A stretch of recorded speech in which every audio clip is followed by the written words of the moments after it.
আমরা জনগণের স্বার্থে রাজনীতি করি, জনগণের মনের কথা বলতে চাই, জনগণের যেটা চায় সেটা বাস্তবায়ন করতে চাই, সেটা আমরা চেষ্টা করে দেবো।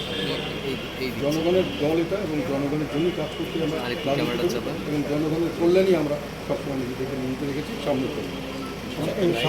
স্যার, একটা প্রশ্ন হচ্ছে যে উপজেলা নির্বাচন হচ্ছে 8 তারিখে যেটা হয়েছে, সেখানেও দেখেছি যে জাতীয় পার্টির কোনো প্রার্থী কোনো জায়গায় জয়লাভ করতে পারেনি। আবার সামনে 21 তারিখ হচ্ছে, 29 তারিখ, 5 তারিখ। আপনারা আসলে এই নির্বাচনটাকে কীভাবে দেখছেন? আওয়ামী লীগ কি আসলে নির্বাচনটাকে অন্যভাবে নিচ্ছেন? না, নির্বাচন ব্যবস্থাটা হয়ে পড়ছে।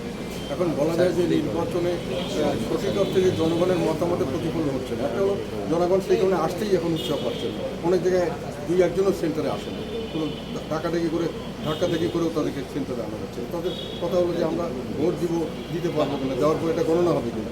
তো এই একটা আস্থাই নয়। আর নির্বাচন ব্যবস্থা মানুষের যে এই পজিশনে এসছে তার কারণ হলো এটা সত্যিকার অর্থে তাই ঘটছে। যেখানে মানুষের সত্যিকার ভোট দিতে যেতে যাচ্ছে সেখানে দেখা যাচ্ছে যে ভোট আগের থেকে হয়ে যাচ্ছে, অথবা তাদেরকে যেতেই দেওয়া হচ্ছে না, পথে ঘাটে মারপিট করা হচ্ছে, এজেন্টকে বের করে দেওয়া হচ্ছে। এইভাবে বিভিন্নভাবে ভোটটাকে একটা নিজস্ব নিয়ন্ত্রণে নেওয়ার চেষ্টা করা হচ্ছে। যারা শক্তিশালী, যাদের ক্ষমতা আছে, অর্থ আছে, যাদের মাসল পাওয়ার আছে, পেশি শক্তি আছে, বিভিন্নভাবে প্রশাসনকে তারা নিজেদের পক্ষে নিয়ে নিচ্ছে এবং ব্যবহার করছে। দুর্নীতি এবং মানে অব্যবস্থাপনার একটা এক্সাম্পল হয়ে গেছে সব নির্বাচন। আমরা কোনো নির্বাচন যেহেতু বর্জন করিনি, আমরা সেজন্য এখনও করছি।